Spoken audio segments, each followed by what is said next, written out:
Good morning.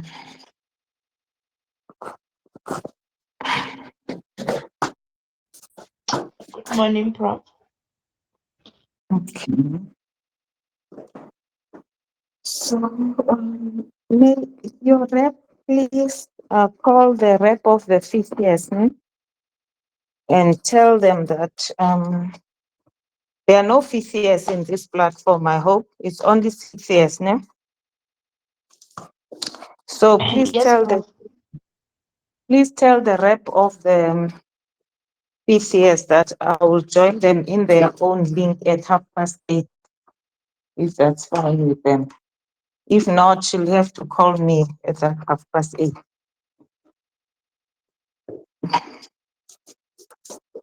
Okay.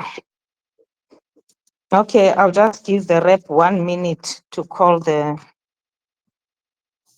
PCA rep before we start. I think your rep is almost through with calling the PCA. So we're talking about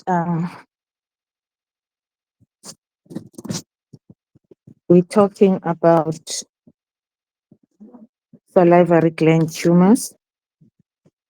So we discussed it. Sorry, in our discussion, we went up to the discussion of the pleomorphic adenoma benign salivary gland tumors. We started with a pleomorphic adenoma. We discussed the pleomorphic adenoma. Please inform me when you can't hear. I assume that you can hear me. And then when we came to presentation of a pleomorphic adenoma, we discussed the presentation generally of all these tumors and examination of all these tumors and investigation of all the tumors, a presentation and investigation of all these tumors. Then now the treatment of a pleomorphic adenoma. And I also mentioned that, remember we said the imaging of choice is MRI or CT scan, since MRI is not readily available. That's in adults. We said in children, you may start with ultrasound as your first line of treatment, and then go maybe to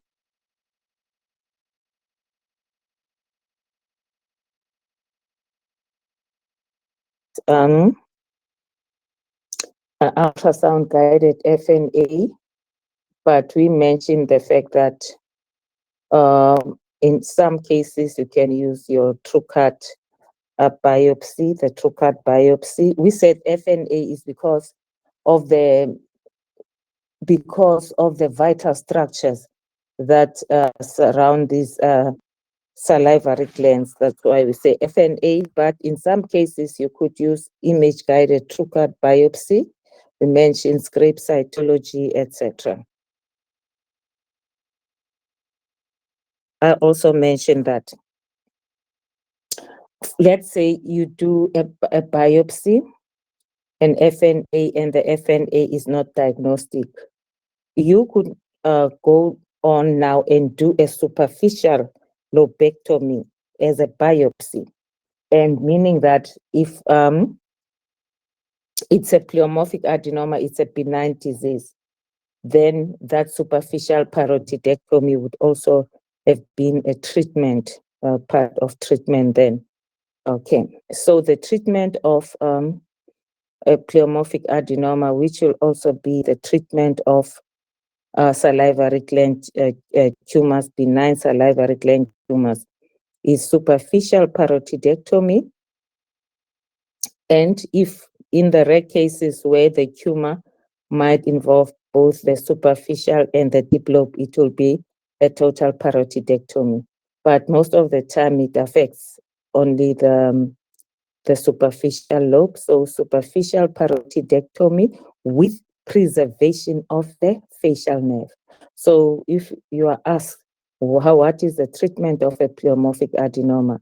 So your answer will be, it depends on if it involves only one lobe. If it's in the parotid gland, it involves only the superficial lobe, then it will be a superficial parotidectomy with preservation of the facial nerve. In rare cases, if it might affect both the superficial and deep lobe, total parotidectomy with preservation of the facial nerve. You mentioned that. And then, why a parotidectomy? Why not just enucleate the tumor? Because we know that in benign conditions, you can just do maybe excision of the tumor, which also you can just enucleate the tumor. Enucleation of the tumor is what you do sometimes in your benign tumors like your fibroadenoma, even a lipoma, meaning that you just, after making the skin incision, and then you can just, now you go down, you dissect, you can just even take your finger and then shell the tumor out. It's just like shelling the tumor out. So why not just shell this tumor out or just excise this tumor like other benign conditions? So the reason why we don't do that is because, number one, we mentioned that this pleomorphic adenoma, it has a thin capsule. It has a thin capsule. So if we just enucleate, we handle that tumor, we might then compromise the capsule. And then now this tumor, the tumor cells might spill into the normal tissue. And we know that this tumor is a recurrent, can recur. It has a high recurrence rate, and this tumor also has a malignant potential. So when it recurs, it can recur still as a benign tumor, as a pleomorphic adenoma, but it can repair. It could recur as a malignant counterpart of the pleomorphic adenoma, which is that carcinoma ex pleomorphic adenoma. So that's why we don't enucleate this tumor, and also the fact that it has those, it's irregular, it sends some pseudopodia, some tissue into the normal tissue, some pseudopodia projections into the normal tissue. So if you just enucleate it, even if you excise it, you'll still leave some of the tumor cells behind, which might lead to recurrence and or a malignant transformation. Okay. And then the facial nerve, then if you injure the facial nerve, what are your options? If you have just transected it, you could maybe just primarily repair it.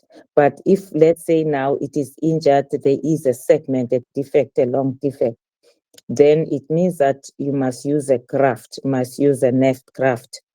And what nerves do you use to graft the facial nerve? What other nerves can you use to graft the facial nerve?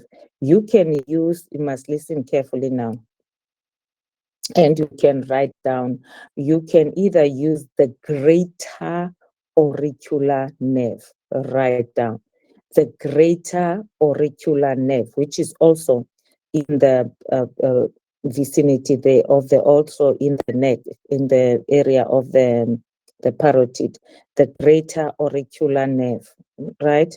Or you could use the sural nerve, sural, sural, sural nerve, which is found in the lower limb, in the leg, the sural nerve, So, meaning that when you go and when you go to do this surgery, if let's say, more especially in cases of a malignant tumors where I'm just digressing, that you might need to take a segment of the facial nerve, you arrange before. If you don't know how to repair the nerve, you can contact your head and neck surgeons to harvest for you the greater auricular nerve and repair. And if you're going to use the sural nerve, it means that you might need to ask the orthopods if you don't have that ability, the orthopods to help you, and then harvest the sural nerve and then use it as a graft. Okay, that's just by the way. Okay, any questions so far? Any questions so far? Okay, then we go to the second. Tumor, benign tumor that we said we're going to discuss in detail, which is the Warthin's tumor. Warthin's tumor, you can write Warthins. Warthin's tumor. Warthin's tumor. This Warthin's tumor is the second most common salivary neoplasm. Is the second most common salivary neoplasm. Okay, before the Warthin's tumor, I was just saying the pleomorphic adenoma, although most of the time it is in the parotid gland, it could also be found in the submandibular gland and other glands. If it's in the submandibular gland also have two. The submandibular gland also has two lobes, superficial and deep. So there it will also depend, is it in the superficial lobe, then you remove that superficial lobe. If it involves the deep lobe, then it will be, you'll remove the whole submandibular gland, both the superficial and the deep gland. And again, with preservation of the structures around the submandibular gland. If it's in the sublingual gland and the other minor salivary gland, so it's just excision of you just excise. They don't have a superficial deep lobe, so you just say the excision of the tumor. So the lobes come in when you are dealing with the parotid and the submandibular gland. Okay, Warthin's tumor is the second most common salivary neoplasm, and also the second most common, benign neoplasm of the salivary glands. There are many things that this Warthin's tumor is a very fancy tumor. It's it wants to be unique, It's a fancy tumor that it's like me, Warthin's tumor, I'm fancy. So what is fancy about this tumor? That also most of the time, just like the pleomorphic adenoma arises from the parotid gland most of the time, but it can be found in other glands also. So what is fancy about this tumor, or what is different about this tumor from the other benign tumors of the salivary gland? This tumor, number one, it can also be found in the lymph nodes, cervical lymph nodes. It's a cystic tumor. Sometimes it can be found inside the cervical lymph node, even in the intraparotid lymph nodes, in the lymph nodes in the parotid gland. So in some cases, there might be a patient with cervical lymphadenopathy. Maybe they decide to do an excision biopsy. And then inside that cervical lymph node, inside that lymph node, they found, there is now a tumor, Warthin's tumor.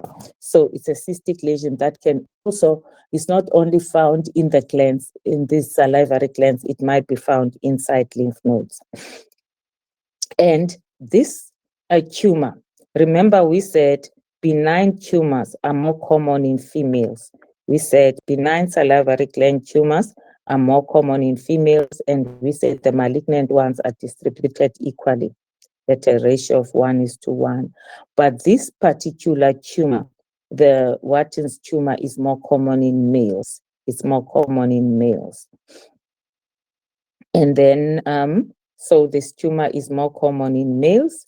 With a ratio of male to female, you don't need to worry about that. It's about 5:1. So it's 5 times more common in males than in females. So it's a deviation from what we know, what we said, that benign tumors are more common. Benign salivary gland tumors are more common in females. Yes, this one more common in males. And another thing with this tumor is that it has also fancy names, it has alternative names. Another name of this tumor is also called an adenolymphoma. So Watson's tumor is also called adenolymphoma. You can write that down, adenolymphoma. And then another name, also fancy name, is like it has a first name, a middle name, and a surname. Hey, papillary cyst adenoma.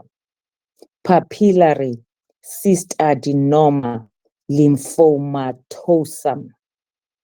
You can write that down. Papillary and then cyst adenoma lymphomatosum. Lymphomatosum, like lymph, lymphomatosum. So this Wharton's tumor, you see, it has fancy names. It's like you say, my name is Wharton's, or it can say here, my name is papillary cyst adenoma lymphomatosum. It's like a tumor that breaks, because it's sort of like fancy. So why is this tumor, these other alternative names? These salivary gland tumors, they are very, a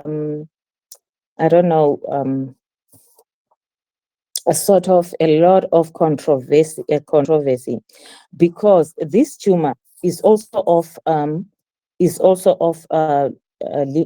what is that, epithelial origin, just like the pleomorphic adenoma. It's of epithelial origin. But when they look at this tumor under the microscope,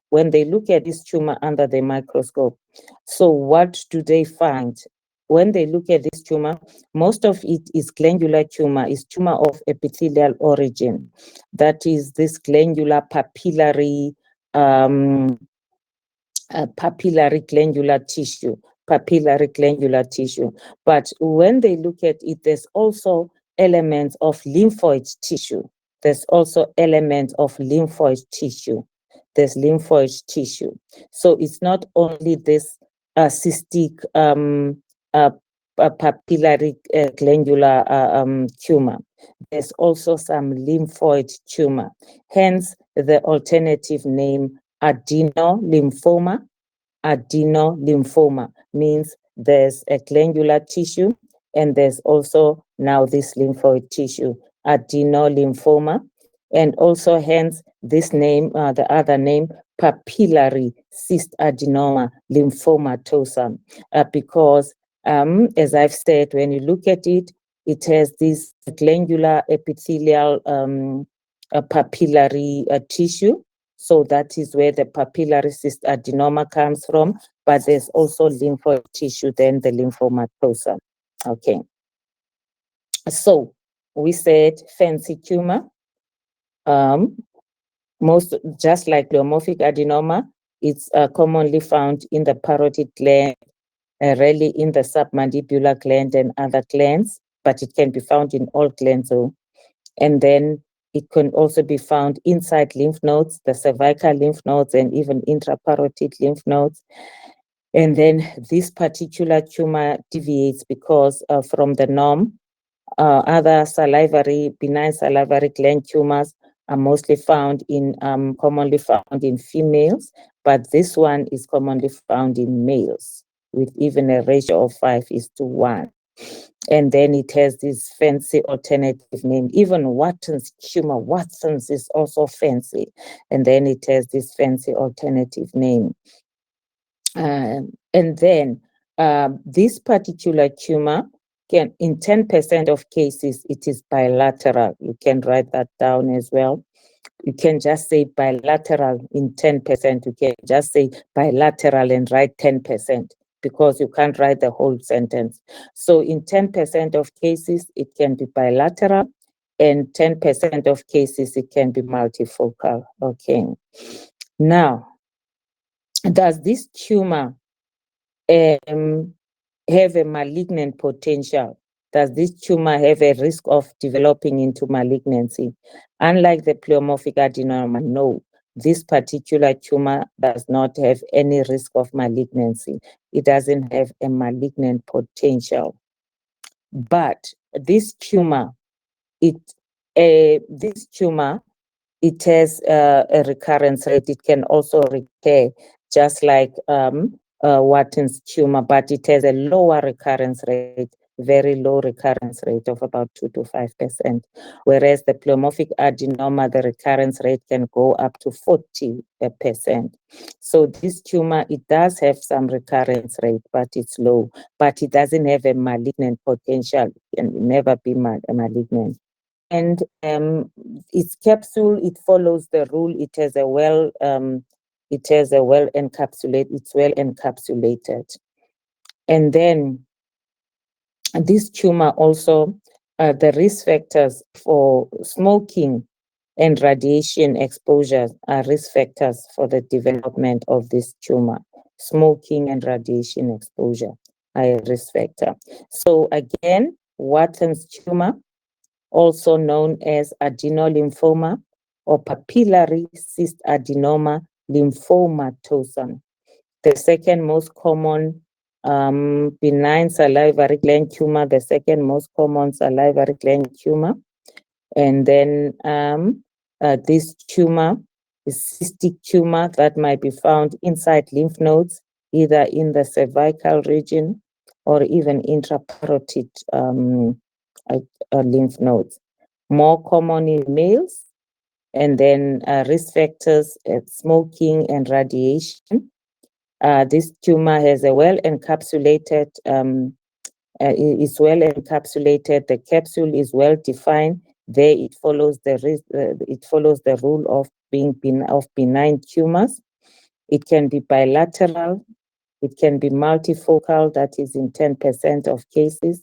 Although it can recur, its recurrence rate is lower than that of a pleomorphic adenoma, and it doesn't have a malignant potential. Any questions? We are running out of time, so we must go fast now. Any questions? And then the treatment of this, so you'll investigate this tumor the same as the pleomorphic other salivary gland tumors. The treatment, because this tumor is benign, is a superficial parotidectomy with preservation of the facial nerve again. And then I ask you also to go and read about benign, I ask you to go and read about benign lymphoepithelial tumors. Please go and read about the benign lymphoepithelial tumors. These tumors are common in a pediatric population as well, but also in adults. They can be found in, these tumors are mostly cystic tumors, these benign lymphoepithelial tumors, cystic tumors that most of the time are unilateral, but they could be bilateral. When you rotate in pediatric surgery, you might find tumors, patients with these tumors. And most of the time they are in the parotid region. They could be in other glands, but in the parotid gland. You might find them a child or females, you find them having this. It also males, but I'm saying that, remember, benign tumors are common in females generally who have these cystic tumors, and they're all most of the time associated with viruses like HIV, viruses like HIV, and then these tumors then. The treatment of these tumors, the lymphoepithelial tumors, just go and read more on them. It could be excision, but they can also be treated by sclerotherapy. They can be treated also by radiotherapy. They are treated by radiotherapy. Most of the time, when the years before, when we were rotating in in peds sometimes. And also, if we had adults with these tumors, we either send them for radiotherapy or excise these tumors. So go and read about lymphoepithelial, benign lymphoepithelial tumors of the salivary glands, because they are also common, right? And then hemangiomas, I'm not going to go there. Many of these tumors, so I've told you that I have some notes that I've never really given to students, because I never, and it's more than 6 years or 7 years, finished these these notes. Maybe you might be the first group, but I don't want to promise. So you also have your hemangiomas. Okay, but please go and read about benign lymphoepithelial tumors associated with, I'm saying, viruses like your HIV. They might also be associated with some syndrome like, I don't like to mention this, because that is Sjogren syndrome, Sjogren, because a pronunciation of this is always a problem. And then again, usually also affects women, but also common in children, in these immunosuppressed children. Okay. And then these are cystic tumors. Again, cystic tumors. Okay. Now, the other tumors, then the hemangiomas, which we said are most common in children. They are the most common salivary gland tumors in children. Most common benign, most common salivary gland tumors in children. And usually these tumors are they also involve the parotid gland, but they can be found in other glands as well, in the submandibular glands and other glands, but they are most common in the salivary gland. Remember, these are vascular tumors then. So when you examine the patient, you have to distinguish between a hemangioma from vascular malformations. A hemangioma from vascular malformations, those what is that? I've just forgotten the term. Those vascular malformations, because these tumors, the hemangiomas, they are present in early life, right? They're present early in life, and then they have a rapid growth phase. Don't worry about this hemangioma in details. And then if I give you the notes, you'll get more information. But if not that, just know that hemangiomas are the most common salivary gland tumors in children, most common benign and most common generally. And then now these tumors, they are congenital. They appear early in life. They happen early in life, and then they have a rapid growth phase. Usually in children 1 to 6 months old, and then they can involute later. Over 1 to 12 years, they can involute, and they are asymptomatic compressible masses. Okay, and then they lack a capsule. These tumors. But to cut matters short, these tumors, the hemangiomas, the treatment is either surgical excision, sclerotherapy, or they can inject steroids. Okay. And then they might also be associated with a syndrome called the Kasabach-Meritz syndrome, where now you have these tumors, and then the patient might have platelet trapping resulting in DIC. So don't worry about that. The main thing that you must know is just that hemangiomas are most common tumors in children, I think, for you. Then there are other benign tumors, like we said there's a lot of these benign tumors, like your benign oncocytomas, etc.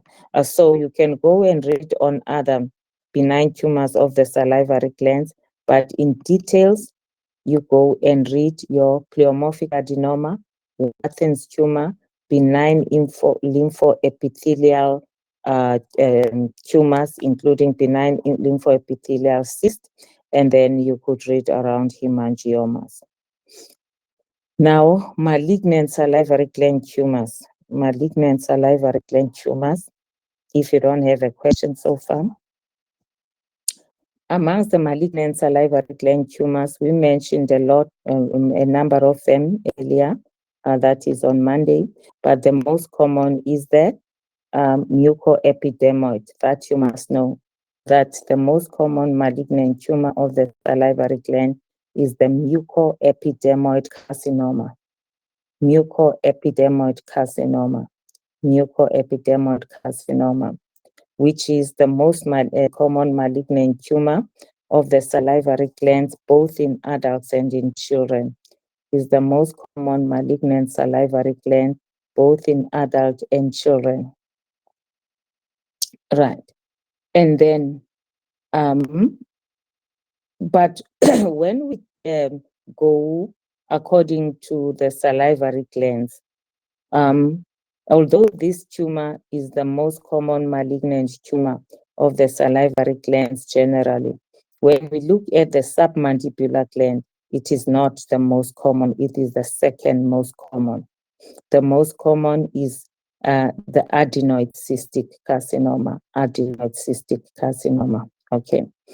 And then risk factors, again, this one, risk factors that are cited like radiation, previous radiation to that vicinity, to the vicinity of the head and neck. Now, this mucoepidermoid tumor, you know, I don't know, the people who are classifying these salivary gland tumors, there's a lot of controversy concerning them.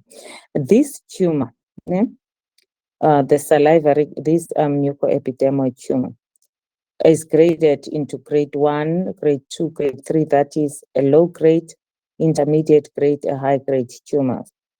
And the high grade tumors, they are more aggressive.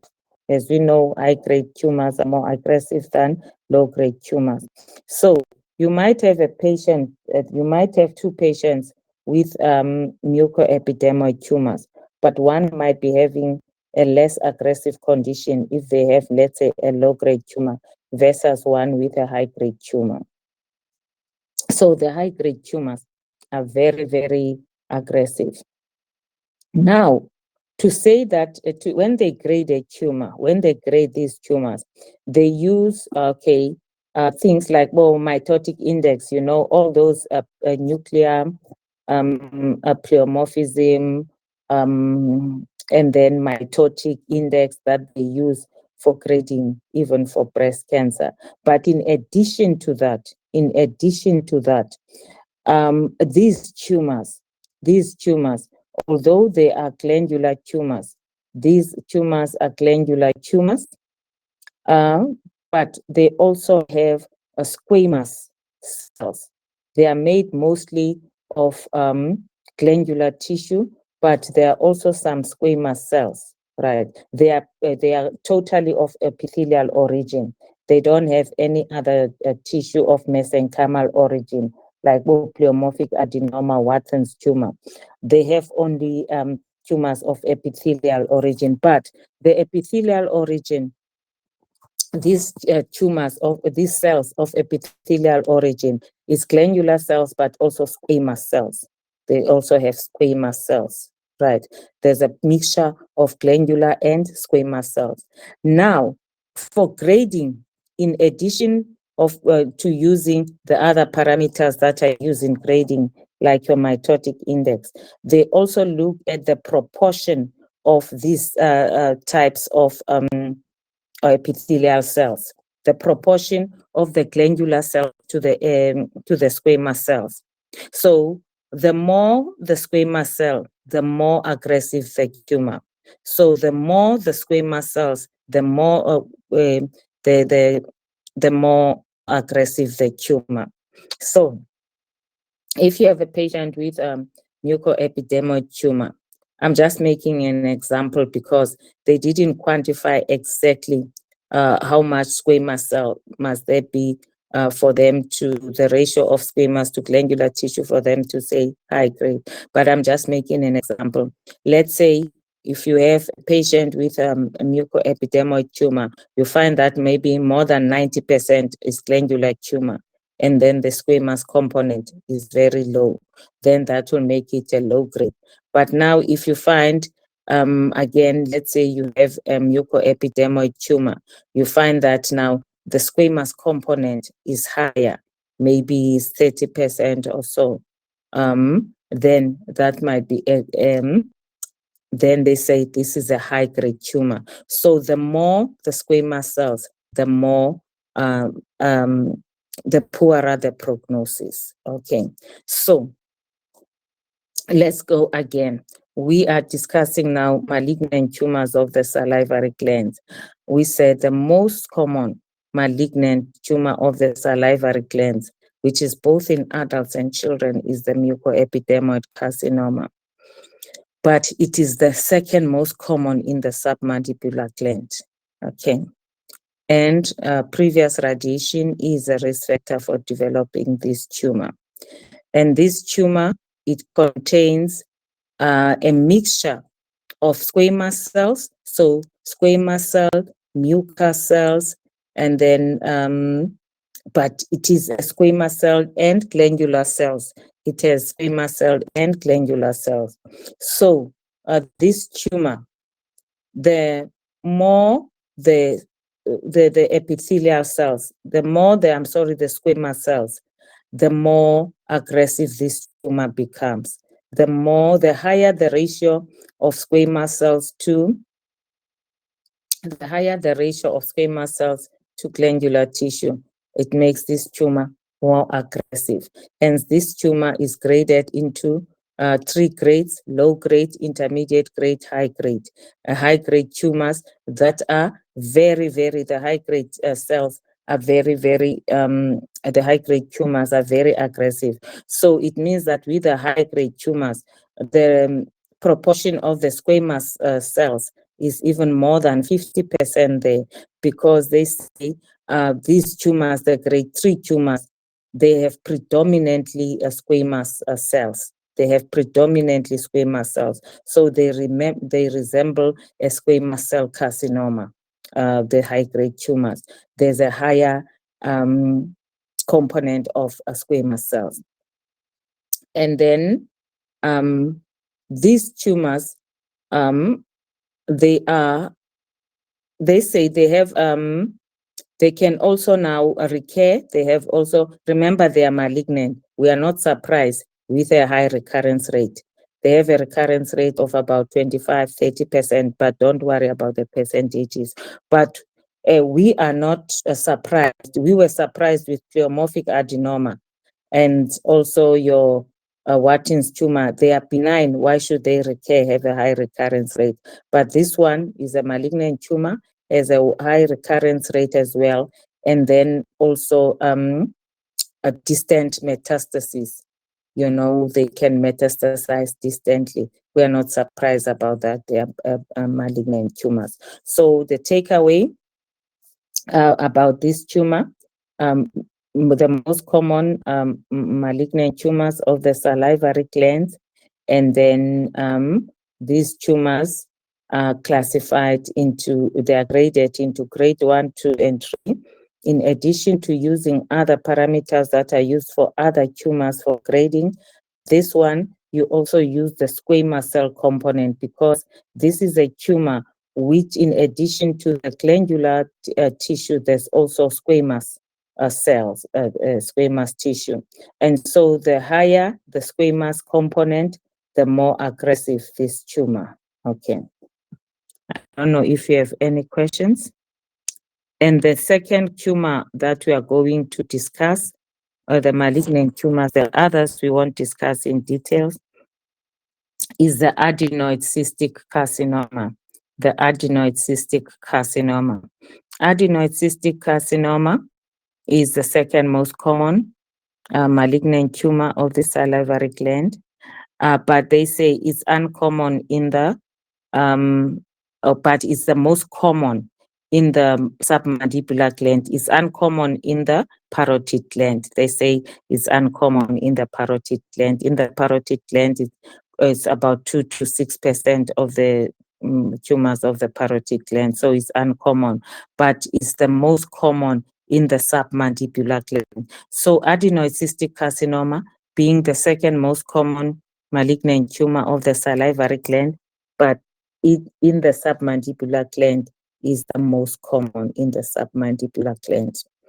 And then it is said that it has the worst prognosis when it arises from the minor salivary gland. It has a worse prognosis when it arises from the minor salivary glands. Now, this tumor, it said they say is the most painful tumor of the salivary glands. They say is the most painful tumor of the salivary glands. The reason being it tends to invade the perineural structures early. It invades nerves early, meaning that this tumor will invade the nerves while it's still very small in size. It has a predilection to invade nerves. Okay. So meaning that if you see a patient with maybe, let's say in the rare case that it is found in the parotid gland. Remember, it's rare in the parotid gland, but it could be found there. Now, if you see, let's say, a patient with a parotid gland tumor that on examination points towards malignancy, and then the tumor is very small, but the facial nerve has already been affected, then you must suspect, I don't say always, you must suspect, highly suspicious, that it is an adenoid cystic tumor, because adenoid cystic tumors, they tend to invade nerves early. They tend to invade nerves early, and hence they say this is the most painful salivary gland tumor, very painful. And then, so these salivary gland tumors, when the malignant ones, the excision of these tumors will involve a total parotidectomy. So when you excise these tumors, remember we have already talked about presentation, investigation of all salivary gland tumors. That's why I don't go there. So, okay, let me just go. If let's say you do a CT scan or an MRI, you might find features like infiltration of local structures of this tumor already, and they may also infiltrate maybe adjacent blood vessels, nerves, etc. So we said when we're discussing investigation that the imaging is also a roadmap to surgery, that besides making a diagnosis, knowing exactly where this tumor is situated, what type of a tumor is it, solid, cystic. It also tells you whether this tumor is invading local structures, or does it abut or compress or local structures. So adjacent structures, sorry. Then when you go now for surgery, you already have planned that this tumor, this is a malignant tumor, it's invading the facial nerve. So when I'm going and excise this tumor, I'm going to do, let's say, it's in the parotid glands. Let's say it's a pleomorphic, it's what is that? Mucoepidermoid. I'm just digressing. In the parotid gland, and it's infiltrating the facial nerve. You already know that. Then you decide, I am going to do a total parotidectomy, and I'm also going to resect part of the facial nerve. Then you plan ahead reconstruction. Are you going to reconstruct it yourself? Are you going to call the ENT surgeons to come and assist, orthopos to help you harvest the sural nerve, etc.? So it makes you plan in advance. Or you can decide this tumor is infiltrating the nerve, but I'm just going to go and do, let's say, a total total parotidectomy and spare the facial nerve. But when you spare this facial nerve, you know that you are sparing a facial nerve that is invaded by tumor. Then it means you plan ahead in the multidisciplinary team that this patient will have to go for radiotherapy because I'm going to leave a tumor cells here. I'm not going to compromise the nerve. And if the tumor again is in the submandibular gland, be it adenoid cystic tumor, mucoepidermoid carcinoma, adenoid cystic carcinoma, and then if it's invading the nerves, then you decide again, am I going to take this submandibular gland, only the total, I'm going to take the whole lobe. If it's malignant, remember malignant tumors, you have to remove them with clear margins. So even if it involves only the superficial lobe, we have to take the whole gland, including do a total excision of the whole gland, including all the lobes. And then you decide now on the adjacent structures, which vital structures are you going to also excise the vital structures and reconstruct them, or are you going to spare them? And then there are some structures that you can't just take, that you just have to spare them. And you know that these structures are invaded by tumor, or they might be invaded by tumor. Then you know that you have to offer this patient adjuvant radiotherapy. Okay, so we are back with adenoid cystic carcinoma, where we said it is the second most malignant tumor of the salivary gland, but the most common in the submandibular gland. It's very rare in the parotid gland. And then it has a tendency to invade perineural structures like nerves earlier. And it's also and then said to be the most painful tumor for the same reason that it invades nerve early. And so it is very it has high local recurrence. Again, we are not surprised. It's a malignant tumor. It has a high rate of recurrence. Okay. And also it can spread distantly to the bones, liver, etc. Okay. Any questions? Any questions? So those are the two malignant tumors that we are going to discuss. Then you have other malignant tumors, malignant oncocytomas, malignant lymphoepithelial tumors. Remember, we discussed benign lymphoepithelial tumors, the ones that we said they are associated cystic tumors associated with HIV, immunosuppression, Sjogren's syndrome, and also other viruses like the Epstein-Barr virus. And now they are malignant counterpart. They are also associated with viruses. And then we are not going to discuss those. You can go and read on those other tumors, being malignant tumors. And then when we come to, so the two malignant tumors, the benign tumors that we have discussed in details, pleomorphic adenoma, Watten's tumor. Then I mentioned lymphoepithelial, benign lymphoepithelial tumors or cysts. And then lymphoma, just briefly, not lymphoma, hemangioma. Just go and read on those as well. Then the malignant ones in details, your mucoepidermoid and your adenoid cystic. Then the other tumors, you can just read like your malignant your lymphoepithelial carcinomas. And also, just briefly, remember we said there's also the malignant counterpart of a pleomorphic adenoma, what did we say? What is the malignant counterpart of the pleomorphic adenoma?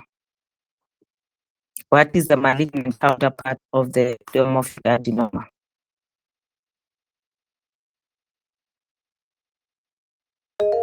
Students, Okay. Okay, student Intense Sukumani. Good morning, Prof. Yes. Good morning, my dear. It's the carcinoma X pleomorphic adenoma. Yes, carcinoma X pleomorphic adenoma. Okay. And remember, that's also a very virulent tumor. It's a very aggressive tumor. That malignant part of the pleomorphic adenoma, it's a very aggressive tumor. And remember, we said when will this be? It's either a patient was diagnosed with a pleomorphic adenoma, it was never expressed, that can transform into malignancy, or you had a pleomorphic adenoma that was excised. It recurs. When it recurs, it can still recur as a pleomorphic adenoma benign tumor, but it might recur as the malignant counterpart. It's very, very aggressive. Okay. Okay, then now we've said these are malignant tumors. The treatment is excision. So it means if it's in the submandibular gland, you go and remove both the deep and the superficial lobe, and then with or without sparing, with or with sacrificing of your nerves or even vascular structures in cases where it invades vascular structures, and then you'll have to reconstruct. Okay. And then if it's in the minor salivary glands, then that one, those now becomes more intricate um, uh, surgery. The ENT surgeons might come now in there. So you remove the tumor or you do wide local excision. But remember, what is wide excision there is very difficult because you are in a confined structure, small space, and it involves vital structures adjacent to it. So most of the time you might find that the tumor is not can't have a wide excision. You just excise the tumor. Then you'll have to add now radiotherapy, adjuvant radiotherapy. Even radiotherapy in that case is a very complicated thing because it's around vital structures, very vital structures. Okay. Now, we've said then the treatment of salivary gland tumors is excision, but there is a role. Is there a role for radiotherapy, for chemotherapy? Chemotherapy? Is there a role for chemotherapy in the treatment of the salivary gland tumors? Yes. For instance, in what cases? If there's a stage 4 cancer, obviously, chemotherapy will play a role. If the tumor is operable, well, it will be operated, but chemotherapy, because now it has spread systemically, so systemic treatment. That's a role of chemo. Remember, anyway, when you are dealing with cancer, chemotherapy, you have neoadjuvant, the one that you give to try and shrink the tumor, to downstage the tumor or downsize the tumor, make it amenable to surgery. Then you have adjuvant chemotherapy, that in aggressive tumors, maybe you might need adjuvant chemotherapy, even if the excision, you have excised the tumor with the margins, and then palliative chemotherapy in the case of patient with stage 4 disease. Then role of radiotherapy. Is the role of radiotherapy? Yes, there is a role for radiotherapy in this patient. I've given you an example. I think I've given you 2 examples of therapy. What are the indications? What do you think? What are the indications of radiotherapy in salivary gland tumors? What are indications for radiotherapy in salivary gland tumors? Anyone who is listening, be not busy listening to music or reading or doing other things. What would be the indications for radiotherapy? Student in 10 Munisi, student in 10 Munisi. Yes, Prof. Am I audible? Very much, my dear, loud and clear. Yes, Prof. Very much So far, the 2 examples that you mentioned is if maybe you have got a salivary gland tumor that is in the small salivary glands, wherein you have got vital structures, or it is not feasible to do a wide local excision. So you will do a tumor excision, then you add radiotherapy. So the second one is that one that where you said, for example, in in a in maybe like if there is a malignant, I mean like in the parotid gland, wherein you want to preserve the facial nerve. However, you think that there is an invasion of the facial nerve, but you want to leave it. That's when you excise the tumor and then you leave the facial nerve. However, you add radiotherapy. Thank you, Prof. Good, a good student in 10 Munisi shows that you have been listening. Anyone who can add? Anyone who can add on the two that student Munisi has given me? Anyone who can add on that? I've just said another one not long ago. Okay, student in 10 Mangele. Student in 10 Mangele.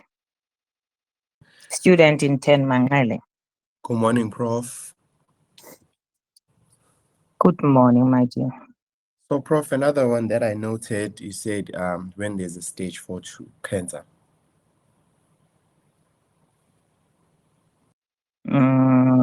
No, stage 4 cancer, we said it's systemic, so you give chemotherapy. We mentioned chemotherapy there. We mentioned chemo. Mostly for stage 4 is chemo, but I can't say you can't give radiotherapy, but there is mostly chemotherapy. Okay, thank you, student in 10 Mangele. Anybody else? Yeah, you student in 10 Munisi, Sukumani, and you are the ones who come first and you are the ones who always participate. And then, okay, anyone else? Anyone else? No, come now. Am I only having 2 students here or 3 who are listening here? Okay, for the sake of time and for those who are busy sleeping there. Okay, I mentioned radiotherapy. As a student Munisi have said, I said number 1, radiotherapy, the 2 that I've mentioned here this morning is that if you have a patient where this tumor is invading, the one that student Munisi said, the tumor is invading local structures, and then like nerves, blood vessels, then you decide that I'm going to go and excise this tumor, but I'm not going to compromise this of the facial nerve or the vital structures that are infiltrated. You know, obviously, that you are leaving tumor there. So that tumor will recur. This one that is on the nerves or on the blood vessels, etc., is going to recur. Hence, now you must radiate the patient. You must include radiotherapy. So student Munisi mentioned that very well. And then he mentioned also in relation of those in the confined, in the minor salivary glands. So anywhere where you didn't do, you just excised the tumor, you couldn't do wide local excision.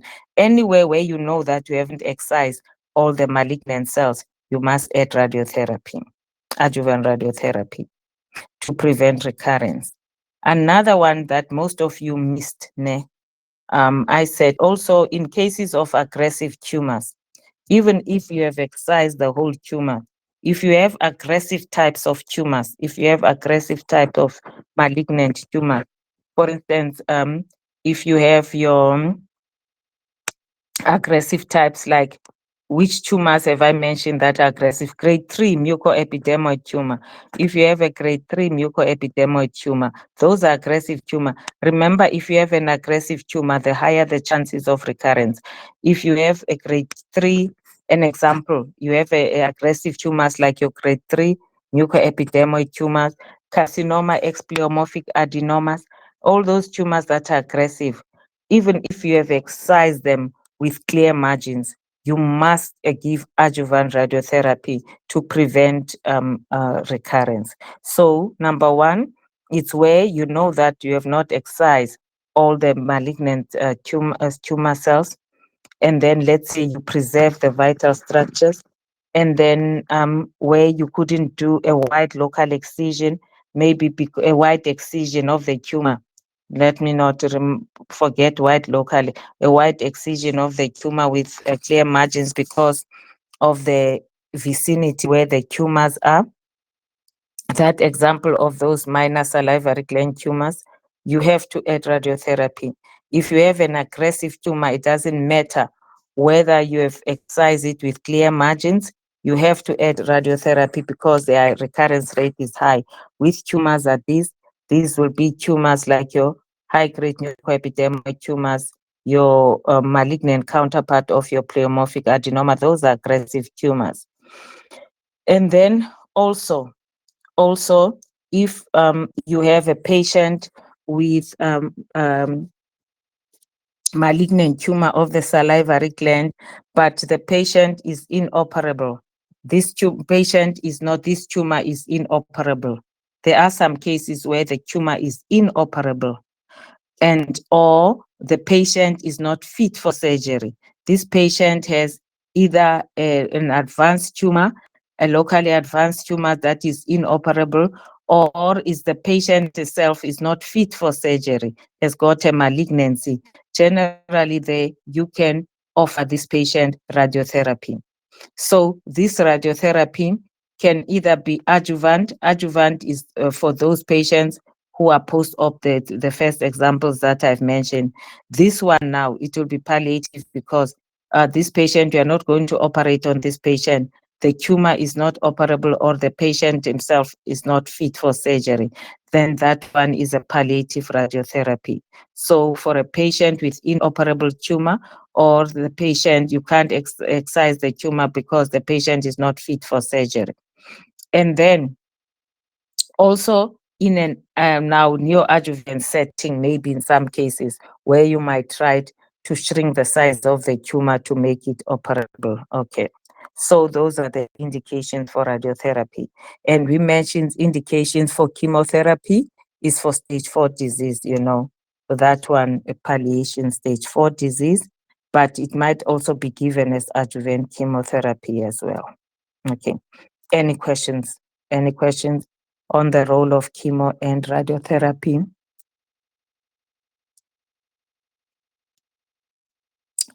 And then now I want to then go and read, okay, complications of, go and read on complications of parotidectomy, complications of surgery, more especially parotidectomy and a surgery of the submandibular glands.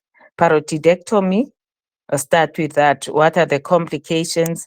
Go and read your complications, which will be your and concentrate. Remember, when you are talking of complications, you have your anesthetic complications, surgical complications, which can be intra-op, post-op. Post-op, they what is that? Early or late complications. Okay. Now, your complications for surgery, it could be amongst, go and read your injury to your structures like your facial nerve and other structures. And remember the vascular structures in proximity to the, in proximity to this structures. For instance, if you're operating on the parotid gland, there you have your carotid tumor, neurovascular bundle, your carotid vessels, etc. And then your facial nerve, other nerves, etc. If you are operating on the submandibular gland, there's the nerve, middle meningeal nerve. There's the middle meningeal nerve, which is a nerve that is just below the jaw there. So when you are making an incision, they say your incision must always be, if you are operating on the submandibular gland, your incision must at least be 1 centimeter below the mandible, because if it's less than that, below the mandible, you might injure the middle meningeal nerve. And the middle meningeal nerve, how can you see? Then you'll have the drooping of the corner of the mouth, drooping of the corner of the mouth, middle meningeal nerve. And then also your submandibular glands, there are many vital structures there. You have both lingual nerves, you have there are many nerves that goes in around the submandibular glands. It's only that for you, you can just go and read that. It's not really a failing question. So injury to those structures. And then you can injure depending on where, if you are operating on the submandibular gland, your some of the minor salivary gland, you might injure even the parotid gland. You might injure the salivary gland ducts, and then you can have the collection of your saliva, salicyle, etc. So go and read that, and then bleeding, your hematomas, and another complication, your Fry syndrome. And then I always tell students that I don't know why I like to ask you about Fry syndrome in the test. There are some questions that I know I always ask. I always ask about Fry syndrome. What is Fry syndrome? It's like Frey syndrome, Frey. What is Frey syndrome? Okay, so go and read about Frey syndrome, which is said to be also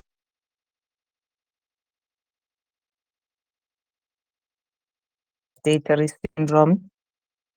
And this Fry syndrome is a complication of either parotid surgery or injury to the parotid in the parotid area there, where now during surgery you can injure the auriculotemporal nerve.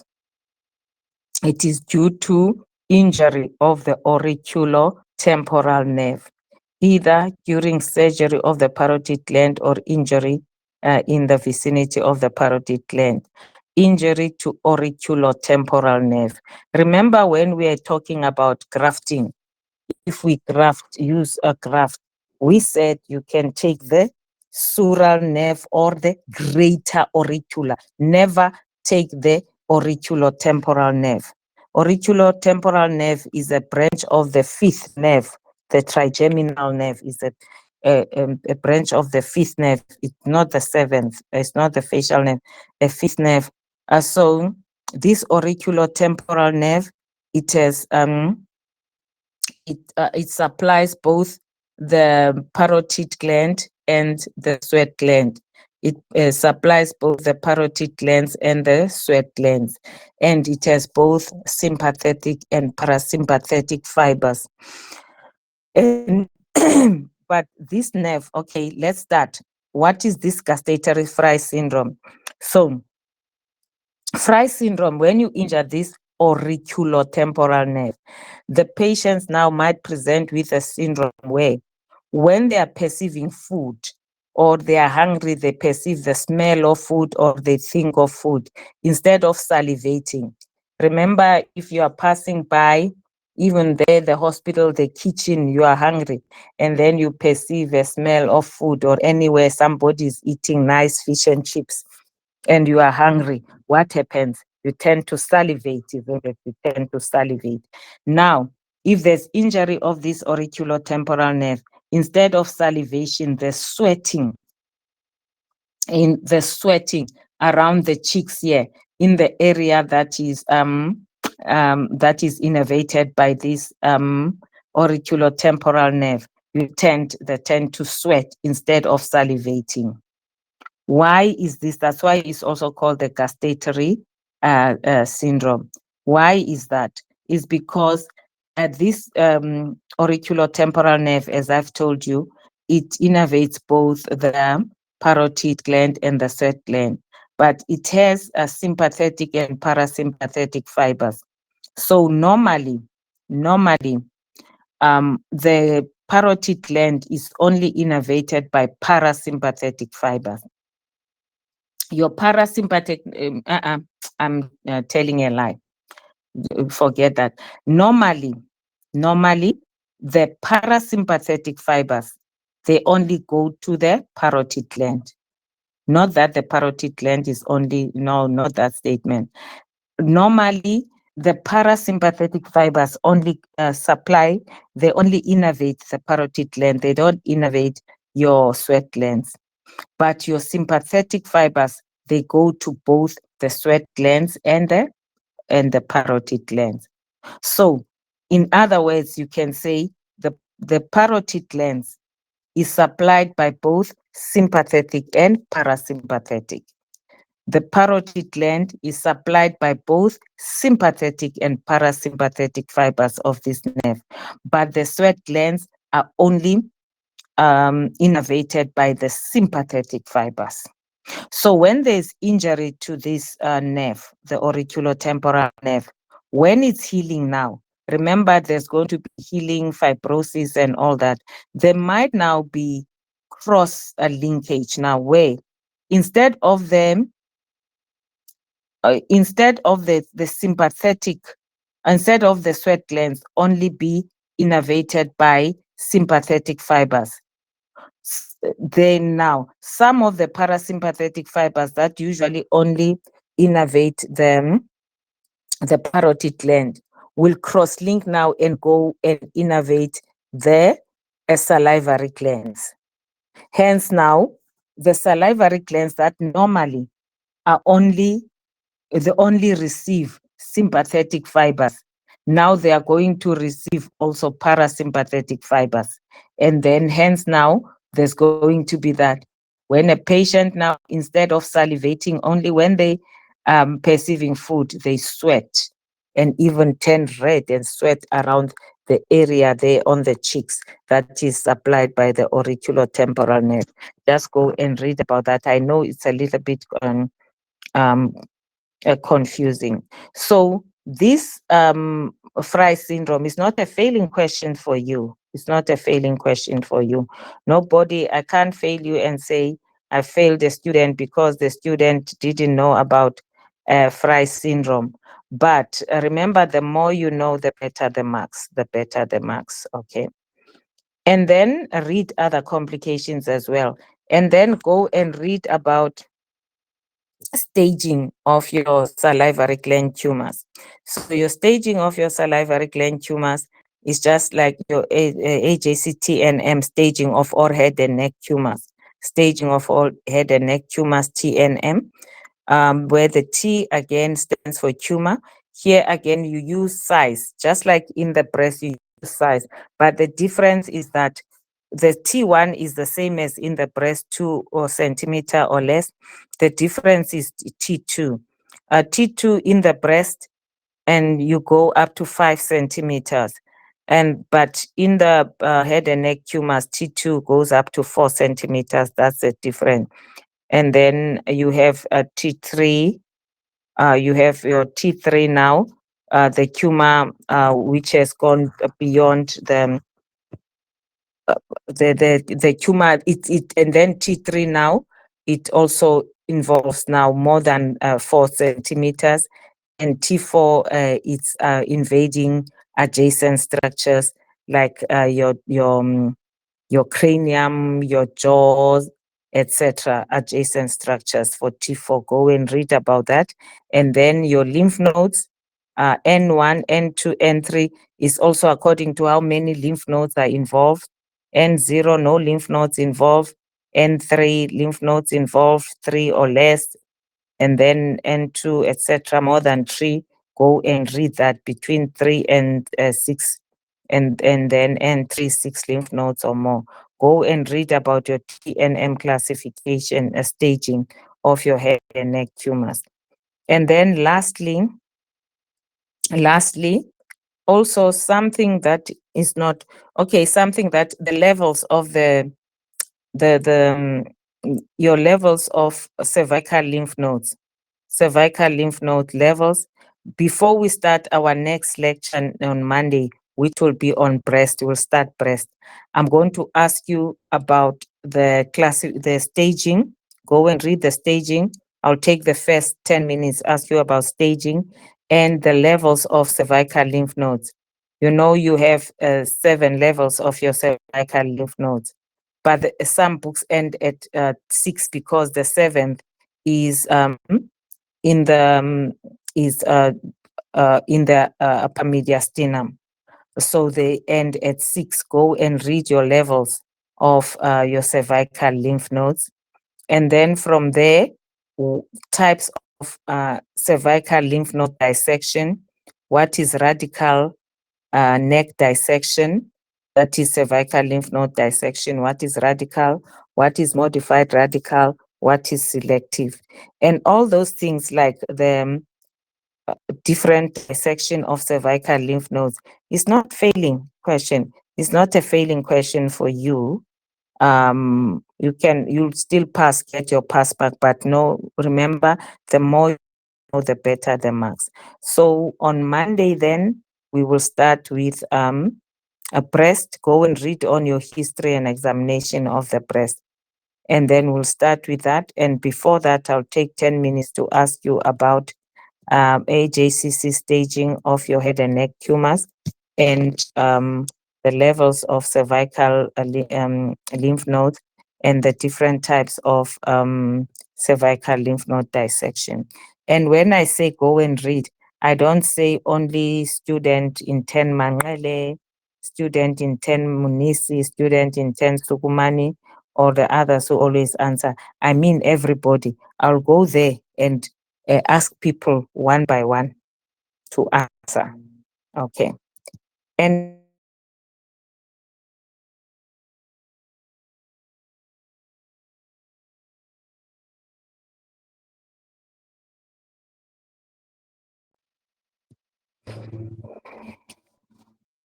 okay.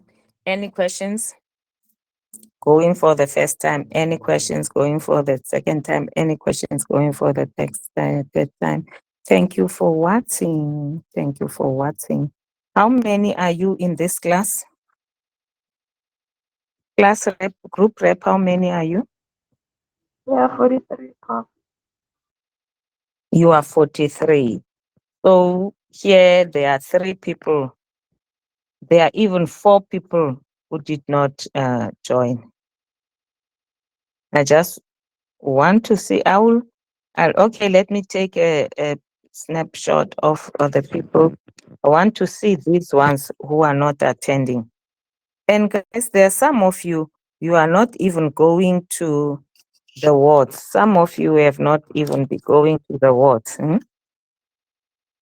Some of you, you are corresponding here. Some of you are doing both a 5th year and 6th year at the same time, or doing 2 rotations at the same time. We're going to catch those ones. Okay, if there's no question, cherry up, bye-bye. Thank you for watching.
Good morning, guys. Am I audible?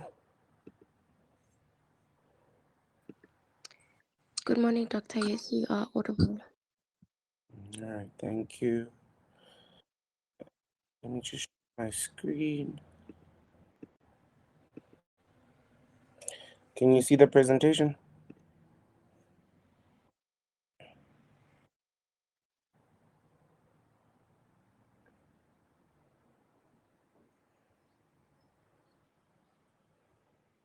Hello?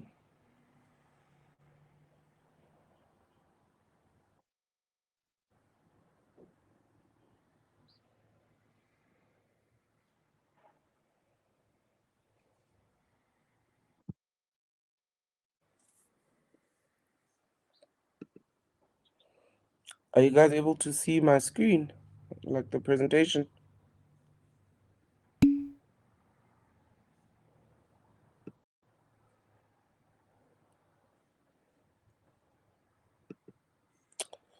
All right. Okay. So let's start with the first topic, hemorrhoids. Né?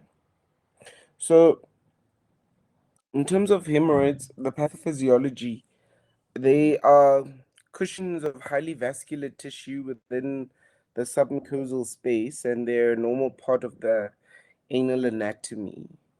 There are three cushions, which are left lateral, the right posterior lateral, and the right anterior lateral ones. And they contain blood vessels, elastic tissue, connective tissue, and smooth muscle. And they contribute about 15 to 20% of the resting anal pressure. They also contribute to continence, anal sensation, and differentiation between liquid, gas, and solids. And they protect the sphincters from trauma during passage of stool. Risk factors for the development of symptomatic hemorrhoids would be constipation or prolonged straining, exercise, low fiber diet, pregnancy, increase in intra-abdominal pressure, the absence of valves within the hemorrhoidal cushions, and laxity of connective tissues, right? So they can be classified into internal versus external, and really classified based on their relation to the dentate line. So external hemorrhoids are distal to the dentate line, and they're covered with modified squamous epithelium or the anoderm, which is richly innervated and make thrombosis extremely painful, right? The internal ones are proximal to the dentate line, and they're covered with columnar epithelium. They're viscerally innervated and therefore are not sensitive to pain or touch, right? So in terms of their grading, they're graded 1 to 4, and I'm sure you guys know this. Grade 1s do not prolapse out of the anal canal, only protrude into the anal canal, right? Or these are just internal hemorrhoids that don't prolapse, right? Grade 2, they prolapse out of the anal canal but spontaneously reduce. Grade 3, prolapse out of the anus, do not spontaneously reduce but can be manually reduced. And grade 4 piles prolapse out of the anus but cannot be reduced back into the anus. So in terms of the clinical presentation, internal hemorrhoids may give painless bleeding, they can prolapse, or they can present with a mucus discharge or tenesmus, right? External hemorrhoids tend to rather give perianal pain when they're thrombosed, and discomfort with engorgement, itching, and difficulty with anal hygiene. And then thrombosed external hemorrhoids are severely, they present with a severely painful lump around the anus, usually acute onset after straining. Okay. So how we're going to manage hemorrhoids? Always medical versus surgical management. So for thrombosed external hemorrhoids, mainly, if they're presenting early or have pain that's persisting beyond 72 hours, they may benefit from the benefit to complete excision of these external hemorrhoids. And then partial removal or incision is usually ineffective. If they're presenting later than this and pain gradually improving or the patient is refusing excision, then conservative management is appropriate. And that will include only NSAIDs, fiber supplementation, stool softness, sitz baths, and avoiding exertion. Okay. In terms of the medical treatment specifically, this dietary and lifestyle modification would be adequate water intake, adequate fiber intake with supplements if needed, right? 20 to 35 grams per day. I think I said 15 to 30 to some people, but yeah. Avoiding prolonged straining. There's little evidence to support the use of any topical or local treatments. That sitz baths have been shown to decrease inflammation and relax the sphincters from spasming, right? And then the topical treatments may provide some symptomatic relief, but they don't address the underlying pathology. The office-based procedures that we can do rubber band ligation. So the first to third degree hemorrhoids, these will be done without any local anesthesia. It cuts off the blood supply to the redundant mucosa, which eventually sloughs and leaves a small ulcer that heals. Usually only one band on the first visit, and thereafter more than one can be done at a time if needed.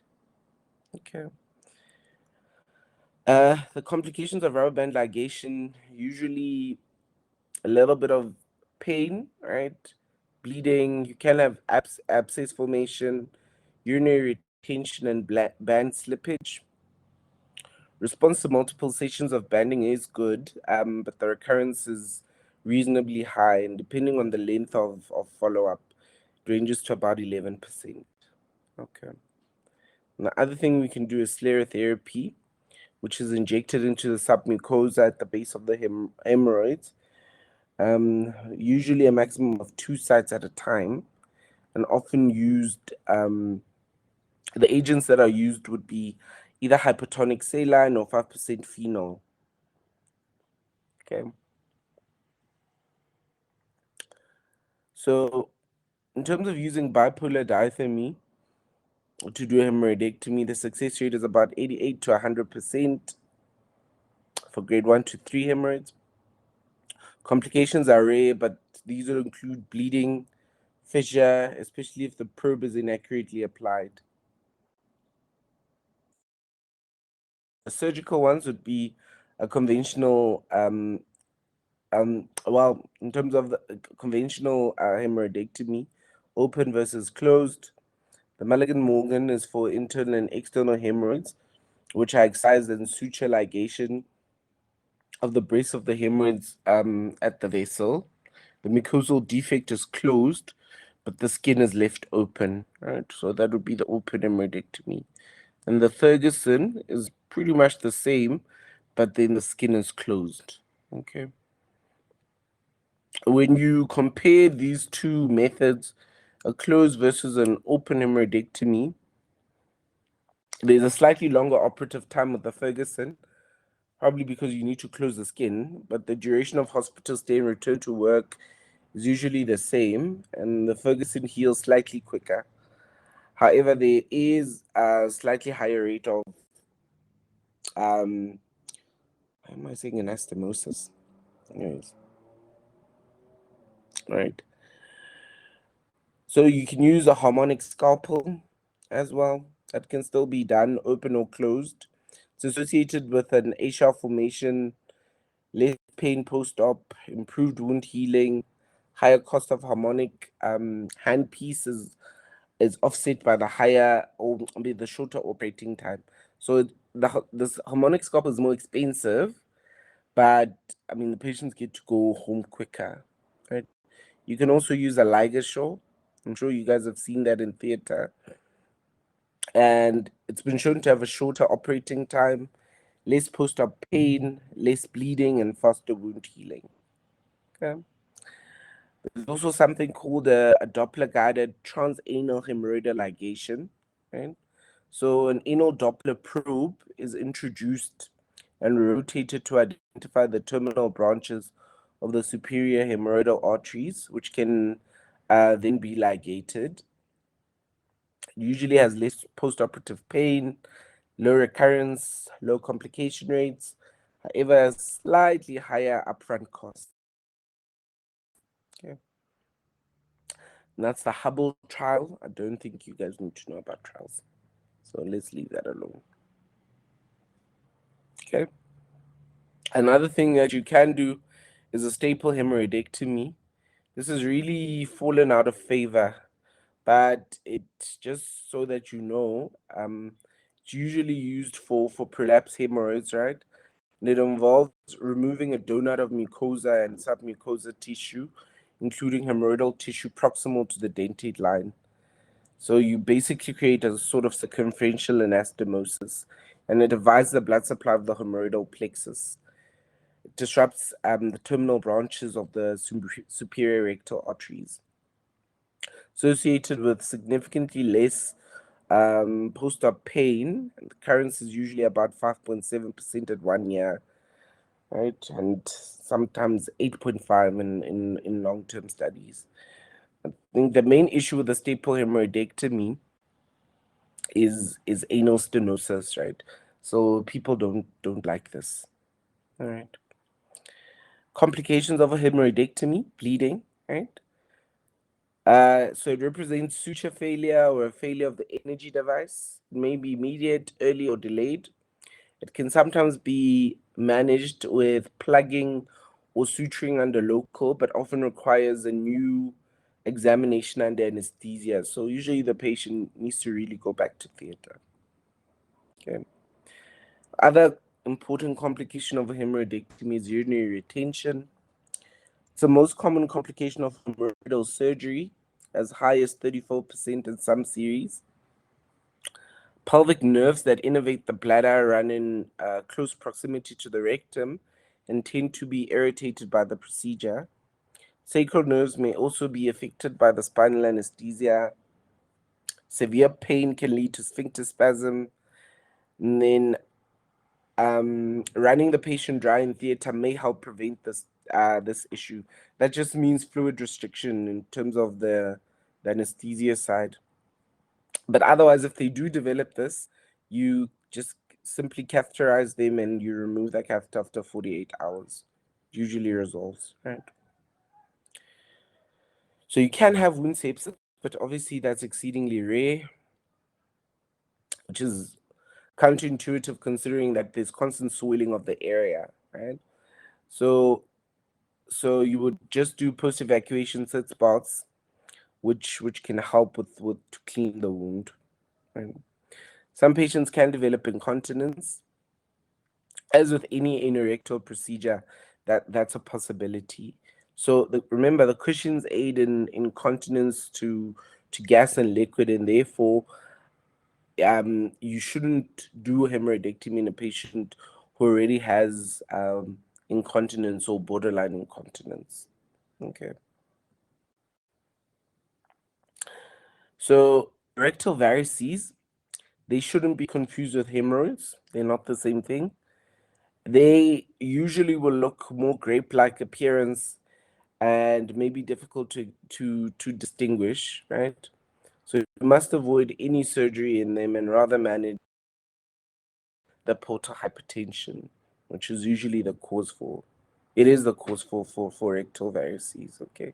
And rectal varices, usually you can ban those, but you shouldn't try to do a hemorrhoidectomy on them. The patient will bleed to death, okay? So patients with inflammatory bowel disease, so traditionally it was thought best to avoid hemorrhoid surgery in patients with inflammatory bowel disease, particularly Crohn's. However, some small series have shown that it's actually safe to operate on these patients. Right? In pregnancy, because that's also a risk factor for having symptomatic hemorrhoidal disease, right? It's best to avoid any surgical management of hemorrhoids until the pregnancy is concluded, because most of them will resolve postpartum. Right? However, in the setting where the hemorrhoids preceded the pregnancy, they may not completely resolve. The concern of precipitous labor and urinary retention, catheterization make this procedure prohibitive in surgery, in pregnancy, right? So we try by all means to not operate on pregnant people, right? The anesthesia risk is actually a bit high, right? Threatens the fetus mostly.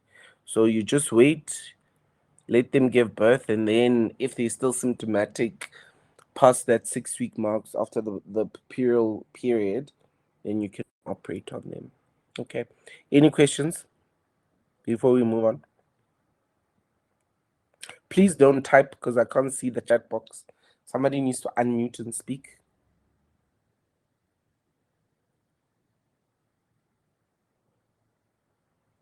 Am I still audible?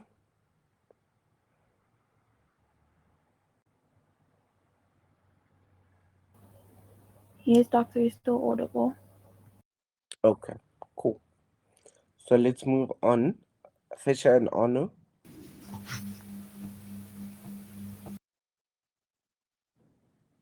So this is a tear in the epithelial lining of the anal canal. It's extremely common, but it's difficult to know how common it is, right? Because many patients actually avoid seeking any help. It can be classified as an acute or chronic. Chronic fissures giving symptoms beyond 6 to 8 weeks. Okay. So in terms of the pathogenesis, many patients relate the fissure to anal trauma, so the passage of large stool, and it may be mechanical factors in the posterior midline. There's increased anal tone.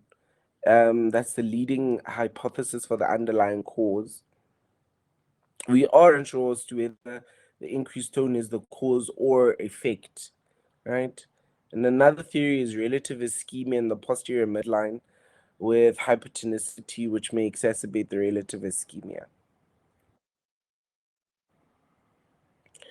So clinically, how these patients present, they will usually have a history of bright red blood per rectum when passing stool, severe anal pain on defecation, and spasm lasting minutes to hours, right? And they may show visible separation of the anoderm and sometimes visible externally. Okay. High resting anal tone, sometimes noted on DRE if they even allow you to do a full digital rectal examination. And then anoscopy under local may be performed. Fissures are most often found in the posterior midline, then on the anterior midline, which are a typical location, right? And then chronic fissures often have external sentinel tags. So if you open browse, you'll be able to see what a sentinel tag looks like. So fissures may occur in any part of the anal canal, but then associated with other pathology, right? So if they're not in the anterior or the posterior midline, they occur anywhere else. Usually there's another pathology involved, which can be Crohn's, HIV, any other infections, could be cancer, could be TB. I don't know why I separated infection and TB, but yeah. Okay. In terms of management, first line is non-operative. Okay. It's safe.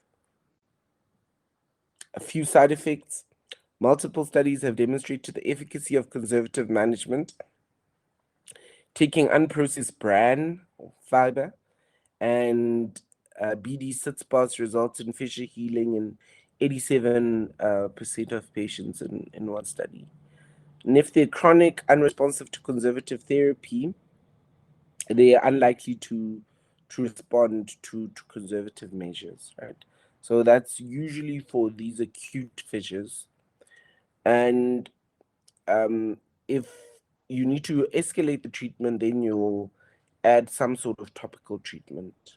Okay. So you can use nitroglycerine, right? So nitric oxide acts as a neurotransmitter, mediating relaxation of the internal anal sphincter. And on that basis, typical glycerine trinitrate ointment has been found to relax the sphincter. Okay.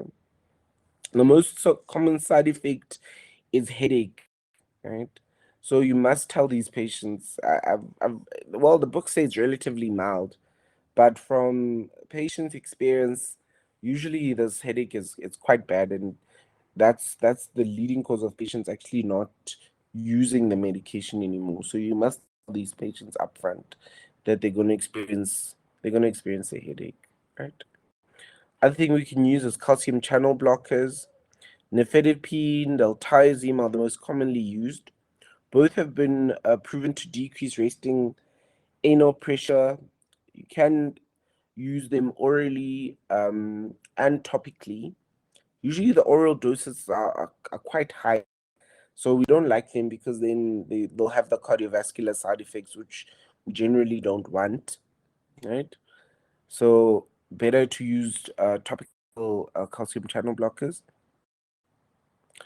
And they've been said to be as effective as nitroglycerine with a better side effect profile. In our setting here, I don't think we have topical calcium channel blockers, but definitely TNT we do have. Okay. The other thing you can do is botulinum toxin A injections, right? It's a neuroparalytic protein produced by Clostridium botulinum. It inhibits the release of acetylcholine at the neuromuscular junction, which induces local paralysis that may last months.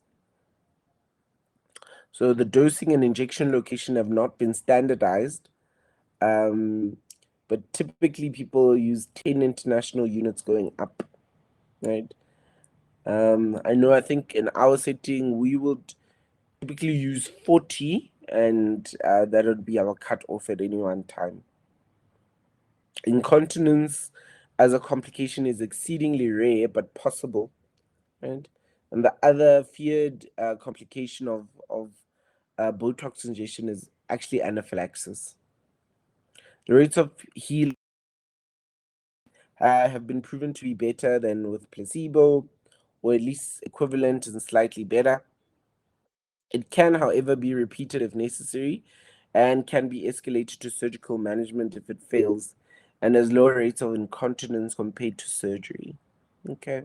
Some people actually use Botox injections as a way to kind of see whether a lateral sphincterectomy or a surgical procedure will actually work for these patients, because it's almost like a reversible sphincterectomy if you think about it, cause paralysis of those muscles. Okay. Other thing you can do is anal dilatation, right? And we don't like doing these anymore because typically results in tears, and some people can actually tear the sphincters. I think there's a procedure that Prof. Baker likes speaking about, which is the Lord's procedure, where physicians used to actually put both two fingers of each hand into the anus and stretch and pull apart to try and dilate the anus in that way. But typically, remember, that's not a controlled thing, and you can leave the patient with quite severe sphincter damage and fecal incontinence, right? But it was done in the early days, right? Earliest treatment strategies, and it's actually been shown to have decreased effectiveness and high incontinence rates. Right? Just know about it, but don't mention it as first line. Right? The controlled one where you are doing anal dilatation is inserting a balloon into the anus and you inflate it to about 40 millimeters of mercury. Okay. Okay, lateral internal sphincterectomy. is the primary surgical management of anal fissure. Initial procedure was a posterior sphincterectomy, but this resulted in keyhole deformities of the anus, which caused fecal swelling in 40% of patients. So the procedure of choice is a lateral internal sphincterectomy, which can be done open or closed. All right. Because of the risk of incontinence, most patients are offered escalating treatments from least invasive going up. Right. The rates of recurrence and healing are lower and more prolonged course is expected with these less invasive procedures. However, incontinence is avoided, which is still a problem with surgery, right? So in terms of fissure and ano, remember, anything in the anus actually, you don't start with the most complicated things. You don't start with surgery because surgery has that risk of incontinence. So you always try conservative measures first, right? And then you go up. Okay.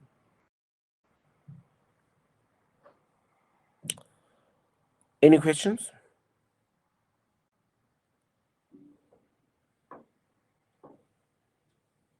Okay. Am I still audible?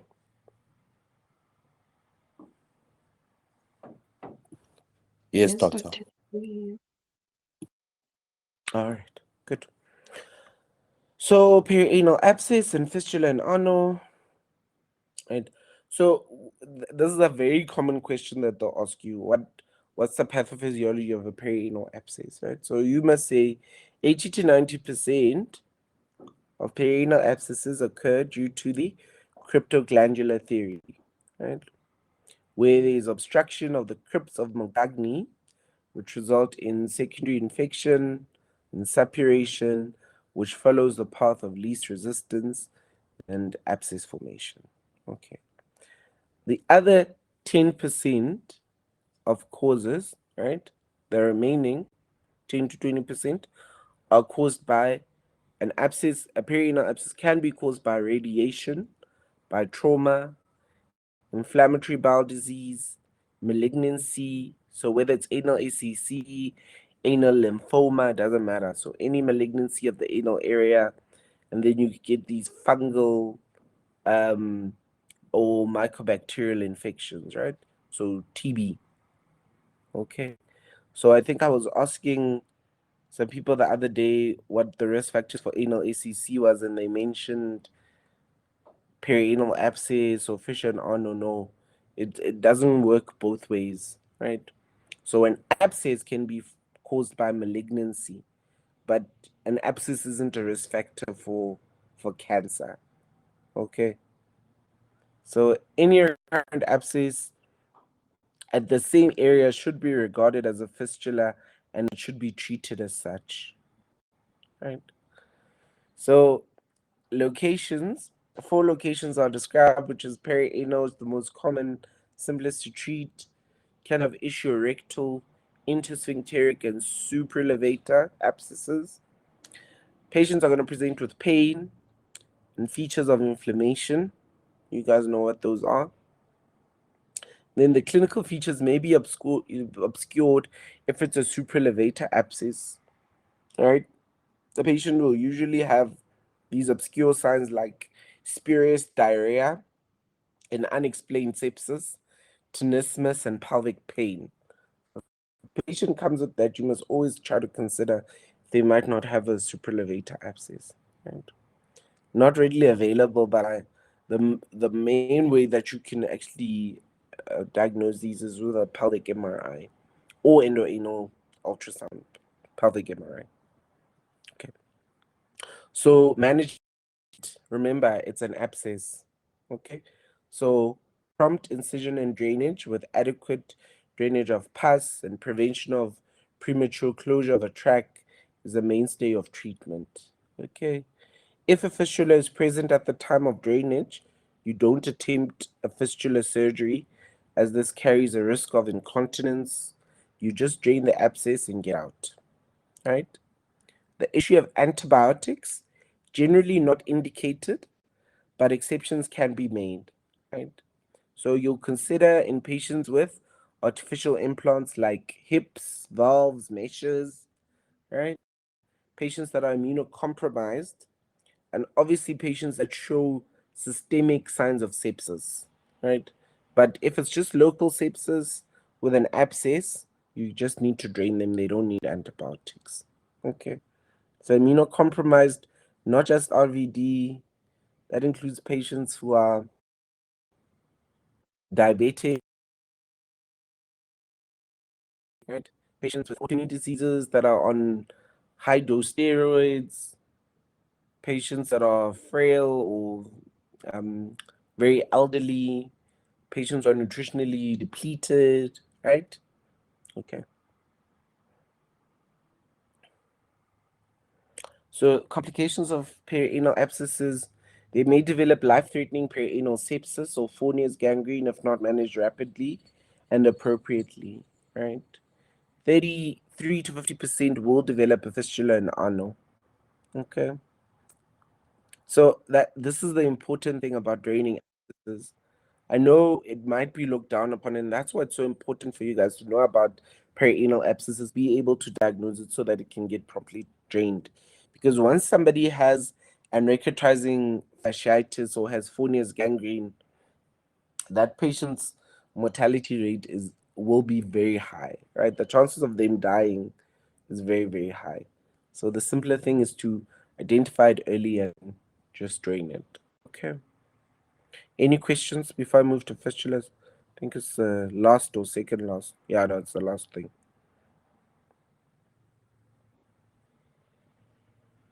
Okay, good. So fistulas, in terms of the chronic phase of perianal sepsis and abscess formation, right, will result in a fistula forming. And all of you know a fistula is a pathological connection between two epithelialized surfaces, right? The classification, you can describe them or classify them according to the Pox classification, which describes the position of the fistula in relation to the sphincters, right? Transficteric high crosses a third of the external sphincter, and a low one is below a third of the external sphincter, right? Another easy way of actually classifying these fistulas is simple and complex, right? So a simple fistula has only one internal opening and one external opening, and a complex fistula usually will have multiple external openings, right? Okay. So in terms of their management, medical management, most appropriate in patients with atypical fistulas that have underlying pathology, about 50% will close with this alone, right? Oral flagyl has been shown to be helpful. It decreases output, erythema, induration, and actually has some unknown mechanism which helps with pain. Okay.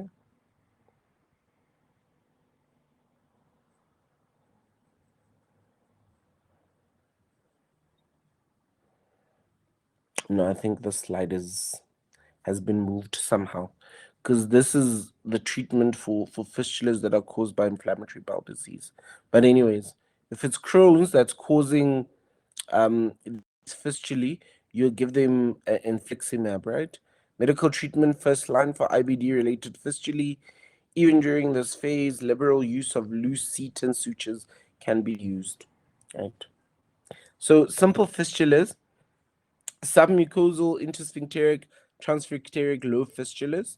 A fistulotomy is preferred over fistulectomy as the recurrence is simpler, and fistulectomy requires larger wounds that require more time to heal and have higher rates of incontinence. Tract debridement, fibrin glue injection as an option that carries virtually no risk of incontinence and has reasonable success rates. Right? In terms of complex fistulas, does somebody want to ask a question? All right. Okay. So most can be delineated in theater, but occasionally an MRI or ultrasound may help to assess the tracts, right? So that's quite important. The really astute clinicians don't need these fancy imaging techniques to identify the multiple tracts.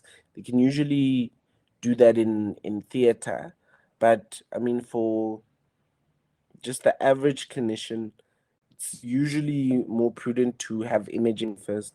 So you order a pelvic MRI or an endoanal ultrasound to delineate where the tracts are, right?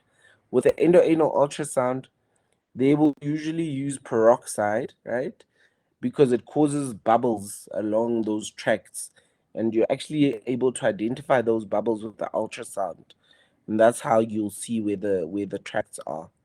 Okay. Another way of trying to identify these fistula tracts intraoperatively, you can inject blue dye or dilute betadine into that external opening while you have an scope inside, right?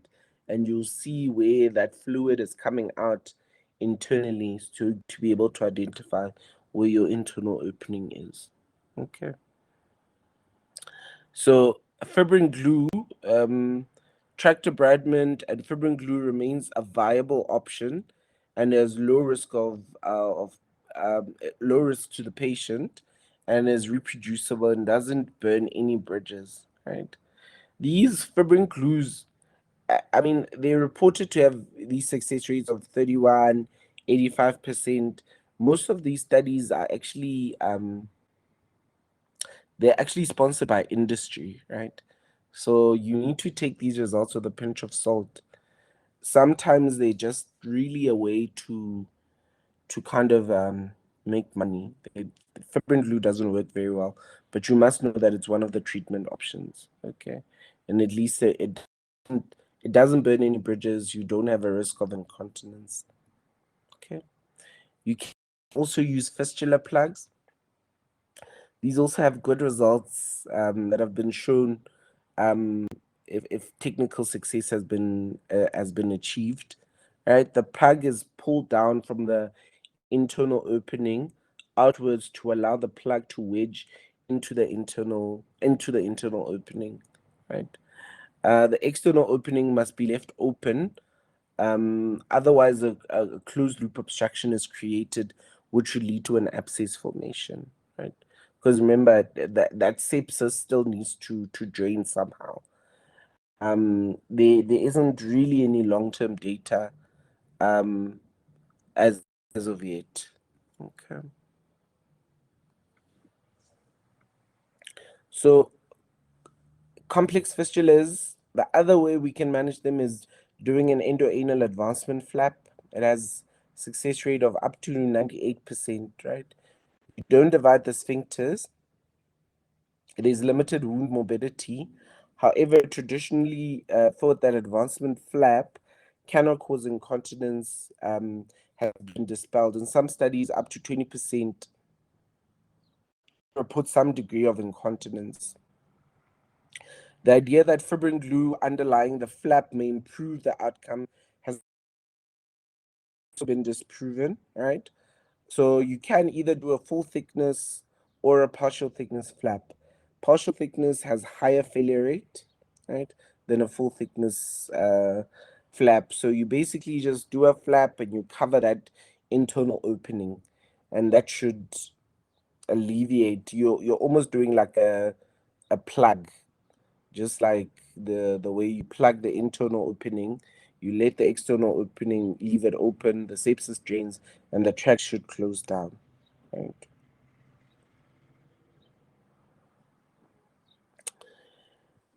Other thing we used is setons, right? And that's really the most common thing, and it's the easiest thing to do. Either a cutting or a draining seton, right? So setons have been used for hundreds of years in different forms. Loose setons carry very little risk to the patient with regards to incontinence. However, these only drain the sepsis. A small number of patients will have a fistula resolution with only a loose seton after removal, right? I think in our setting, we love setons. They're cheap and they work, right? Because remember, the other cause for a fistula not healing is infection, right? If you think of friends. So if you place a draining seat in and that sepsis drains, then you have a chance for that fistula to heal, right? So once the sepsis is drained, then usually those fistulas will close down, right? So tight or cutting setons need to be slowly tightened over time, cutting the sphincter slowly and allowing it to heal from behind, right? However, this carries a risk of incontinence, especially to flatus. And a combination therapy has been tried in small studies with a partial fasciculotomy and a cutting seton. However, not all agree that it results in better outcomes. Okay, but for all intents and purposes, you must know that you can insert a seton, and it can be a draining one or it can be a cutting seton. Okay. The lift procedure was first described in Thailand, and it's ligation of the intersphincteric fistula tract, right? It's a radial incision made over the intersphincteric groove, as for a lateral sphincterectomy, and the intersphincteric space is dissected and the fistula tract is identified, and you're just simply ligated, right? I'm not sure what the success rate is. There are novel techniques where adipose-derived stem cell injections show better short-term results, right, than fibrin glue, but there's no long-term studies for this. Okay. Any questions? Can you guys still hear me?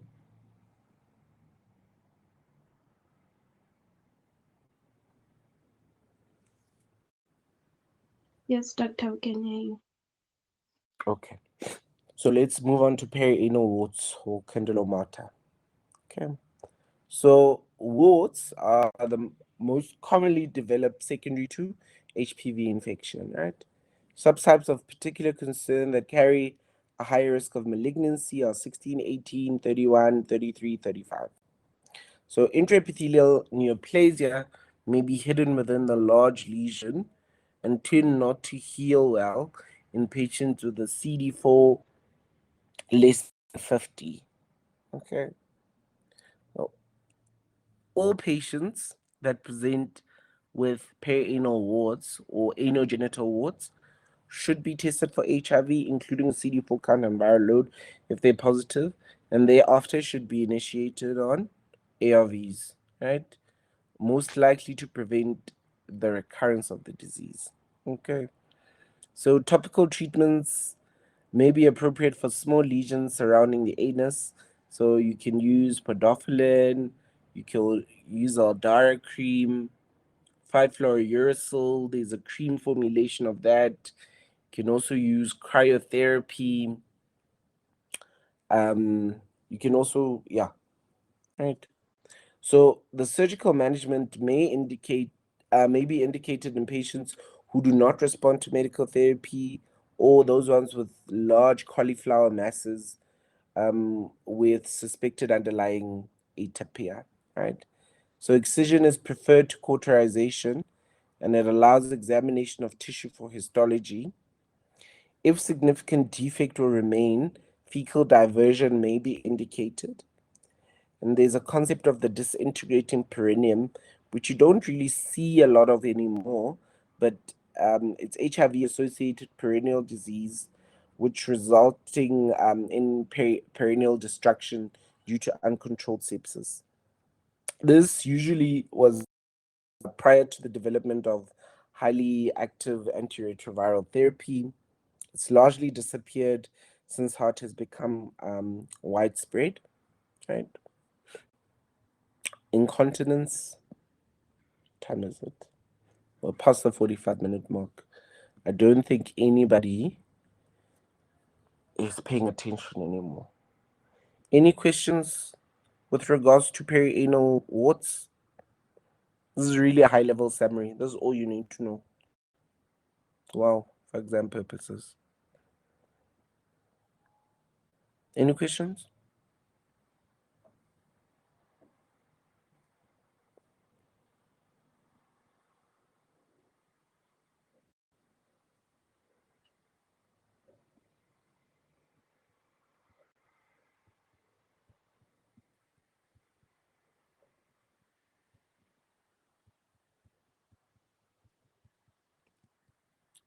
Am I still audible?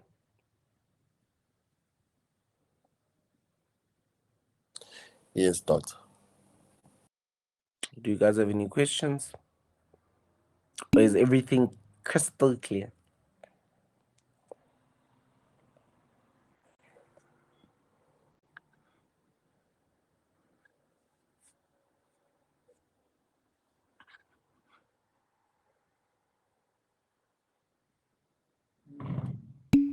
All right, I'm gonna stop here. I saw a message that we have another lecture on Monday at 12. Is there a way for us to push it up a little bit? What's the latest time that you guys are available? Because I've got MDT and grad ward round.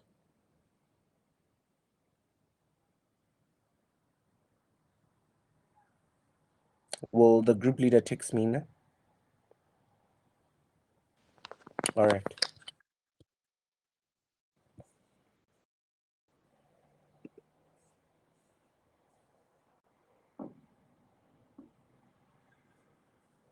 Sisanda, inherit what?